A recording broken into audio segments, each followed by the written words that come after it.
Good morning.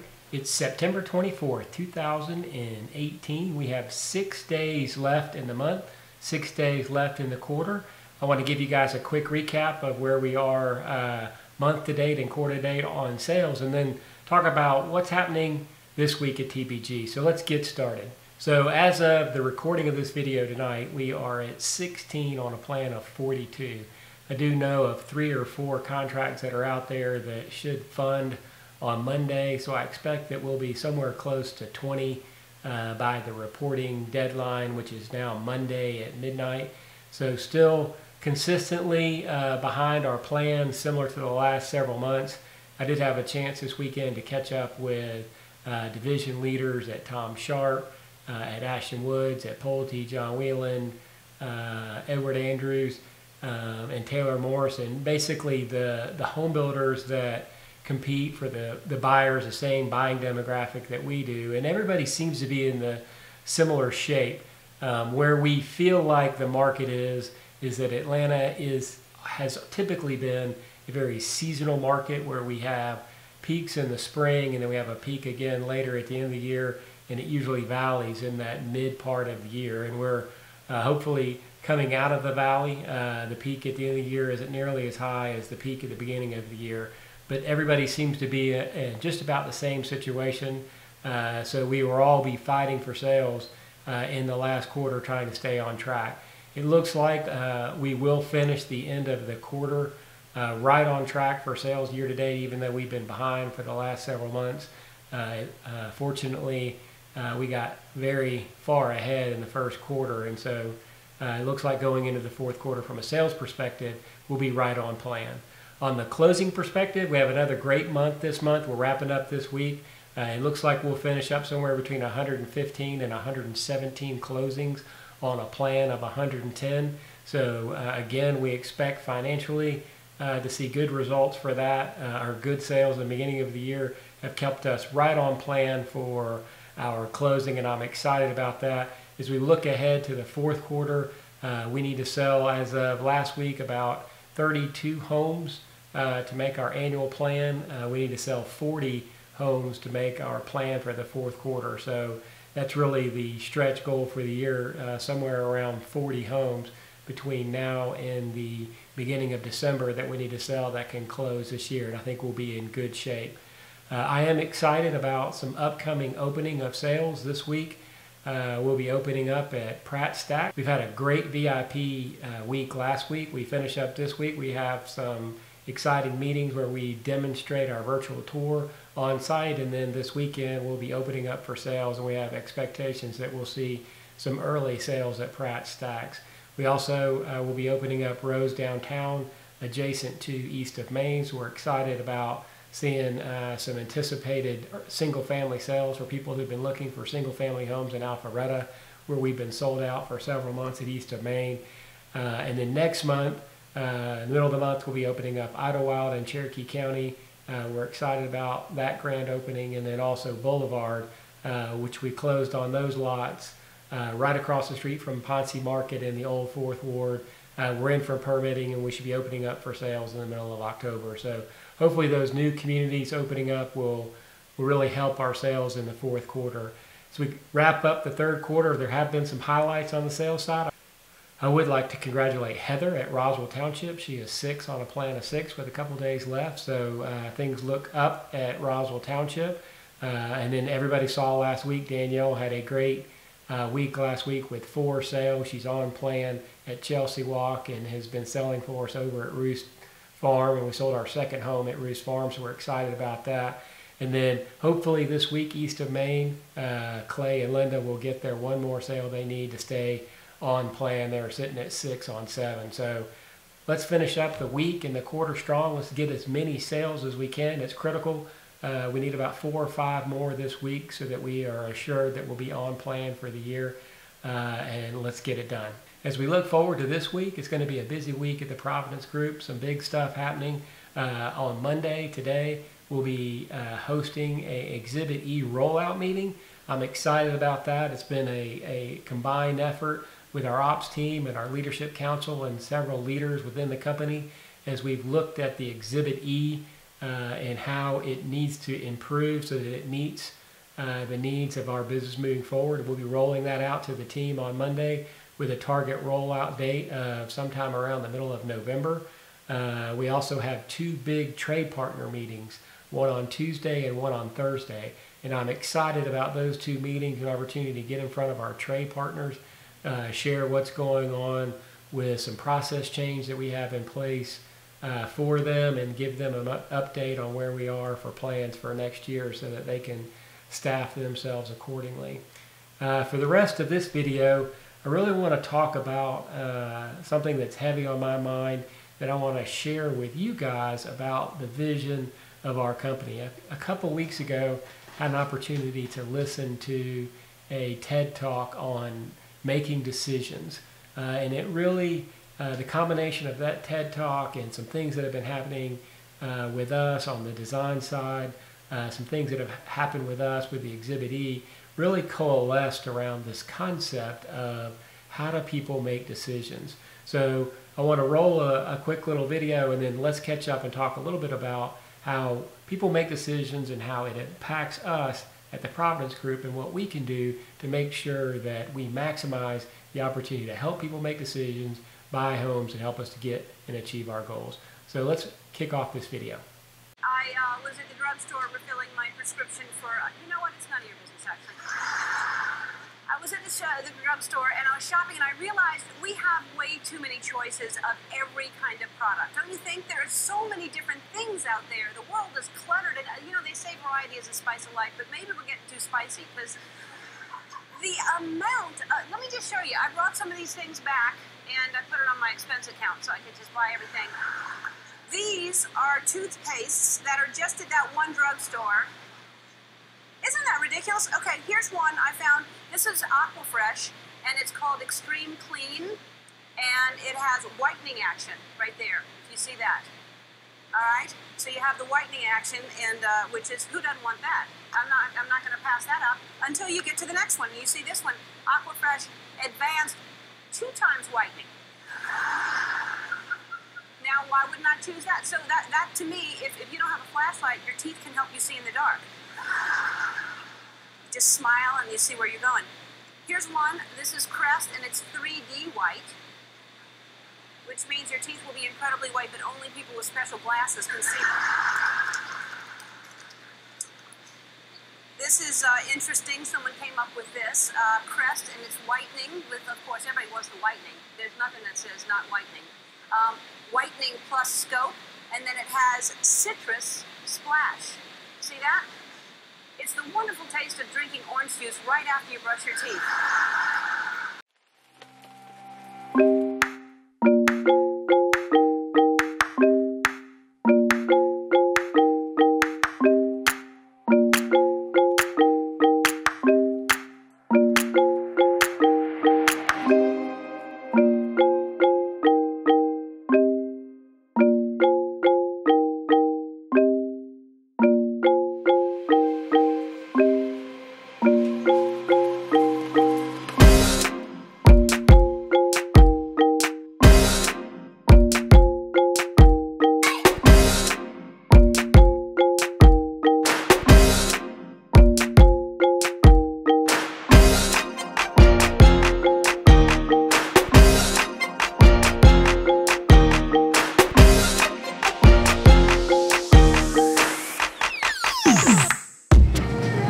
So come to the grocery store and you'll see and experience choice, a variety of choice, aisles and aisles of manufacturers that have created a variety of products, and within brands there's a variety of choices that we as consumers have the opportunity to make. What we're trying to work on at the Providence Group is that we understand the science behind too much choice. What is too much choice? When do customers feel like they're confused with the options that they have and they're forced to make choices that are too difficult for them? What we feel like we need to do as a company is narrow and focus our customers on selected, or what we're calling curated choices. Ones where our professional designers have sat down, worked on the best design packages, the best elevations, the best floor plans, the best exterior colors, all these things so that customers can choose from our best in a more narrow and curated environment. We believe that that's the direction that the consumer wants us to go. It's a direction where we'll satisfy more customers, and frankly, it's a direction where the science says we'll sell more homes and we'll get paid more. So let's dig in. So when I was a graduate student at Stanford University, I used to go to this very, very upscale grocery store. It was a store called Draeger's. They had 250 different kinds of mustards and vinegars and over 500 different kinds of fruits and vegetables and more than 24 different kinds of bottled water. I used to love going to this store, but on one occasion, I asked myself, well, how come you never buy anything? So I one day decided to do a little experiment. And we picked jam for our experiment. They had 348 different kinds of jam. We set up a little tasting booth right near the entrance of the store. We either put out 6 different flavors of jam or 24 different flavors of jam. And we looked at 2 things. First, in which case were people more likely to, stop, sample some jam? More people stopped when there were 24, about 60%, than when there were 6, about 40%. The next thing we looked at is in which case were people more likely to buy a jar of jam. Now we see the opposite effect. Of the people who stopped when there were 24, only 3% of them actually bought a jar of jam. Of the people who stopped when there were 6, well, now we saw that 30% of them actually bought a jar of jam. Now, if you do the math, people were at least 6 times more likely to buy a jar of jam if they encountered 6 than if they encountered 24. Now, the main reason for this is because, well, we might enjoy gazing at those giant walls of mayonnaises, mustards, vinegars, jams, but we can't actually do the math of comparing and contrasting and actually picking from that stunning display. So that's only one study, but it's interesting to study, and it's a study that is shared many times when you dig deeper. Basically, when we make decisions, if there's too many options, we start weighing the options and we become confused because we start thinking about, well, what if we do this or what if we do that? That applies to us, and it applies to us in so many ways. Today at our Exhibit E meeting, we're going to be talking about reducing the amount of choices that customers make, and for some of us that will create some anxiety. Some of us are going to believe that we are becoming more of a production company and less of a customer-centric company. Well, this is false, and the data supports what we're doing. What we really want to do is we want to be able to provide the opportunity for customers to personalize their home, but in a systematic way that we curate those choices and we stage those choices. So as we move forward and as we advance our company, it's important for us to lock in on this concept. It's not a concept where we're trying to be cheap or to be more production oriented. It is a concept that we're being customer focused, that we as a team are intentionally making decisions for the customer, because in most cases we have better experts, better colorists, better choices that we can make, and then can take that anxiety away so that customers can choose from fewer things. Now, not only is that going to apply in the Exhibit E meeting, but as you're going to see over the next several weeks and months, as we work with our design team and work with our architecture team, really we need to reduce the amount of choices that we really force our customers to endure. When you think about the math, that customers were 6 times more likely to buy when the choices were curated down to a manageable pick. That, we see it every day. Ask our salespeople. We'll see our salespeople that are struggling with customers that are trying to decide between A, B, C, D, E. And once they decide about what their floor plan and their lot, then they have to decide about their elevations and their colors and then all the options. And for most of us, when we buy a home, it's a big decision, but we have other things that are going on in our lives.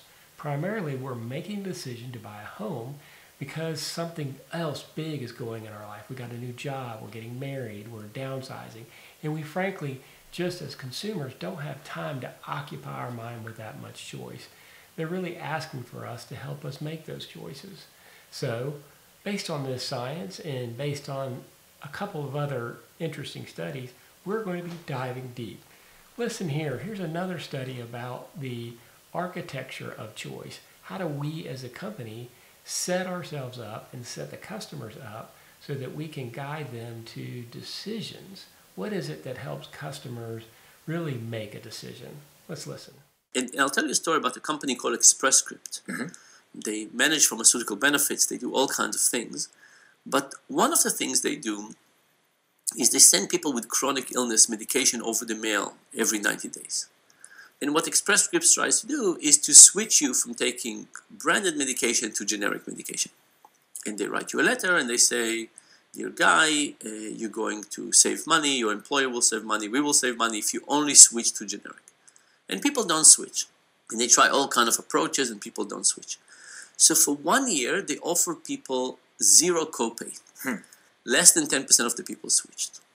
Right? So they said, look, you give people free medications, free generic medication, and even with free, they're not getting it. And they say, could it be that people really hate generic medication so much that even free is not helpful? And the answer was to say, look, it could be that people hate generic medication, but it could be that people hate doing anything. I said, let's look at the details, at the choice architecture of what you're doing. Right now, people start with branded. They can do nothing and stay with branded. Or they can do something and move to generics. So the first thought was to say, let's reverse it. Let's send people a letter and say, we are going to switch you to generics. This is the path of least resistance. You don't have to do anything. It turns out this is illegal in this domain.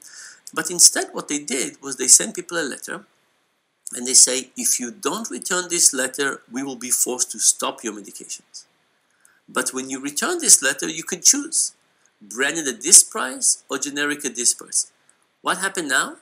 Between 70 and 80% of the people switched, depending on the employer. So what does it tell you? Do people like branded or generics? Well, it tells people don't care. Right? People don't care so much. And the big issue in the whole thing was returning a letter. Now, when we set up the decision, we think it's a decision about branded versus generic. But the reality is it's a decision about choice architecture. And as long as we understand this, we could re-engineer the environment in a different way. Yeah, so really, I mean, the person doing that engineering, like the form designer, right, they have a lot of power to kind of shape our decisions to their own advantage. I mean, companies that are trying to sell us stuff, certainly they must know this, right? Yeah. So that's it. That's what got me so excited this week. And thank you for sticking with me and listening and trying to learn together about this concept of choice architecture. As you heard him talk about it, companies have to figure this out. How do we set our customers up with the way we ask them to choose? And that's really what the big focus is going to be. If we tell them that there are these packages of design packages, and here, go over there and choose from them because we won't let you do anything else, versus telling them that we've hired a colorist who's created a 2018 color package, and there are 7 vibrant packages that meet the current design trends, and these are design packages that will help you to be able to live in the home the way you want to. That architecture, the form, the way we lay that out, we as a group, we as a team, we really have to understand what that looks like. And it relates to our floor plans and our options and our structural options and our colors on the exterior and our elevations. All of this architecture, the way we frame the questions, the way we frame the choice, that will define our success. And it's up to you and it's up to me and it's up to us to try to figure it out. So over the next several weeks, as we dig in and we work together to try to solve this, you'll hear me talk about choice architecture. We as a group will try to make sure that we're thinking about what is it that we want our customers to do.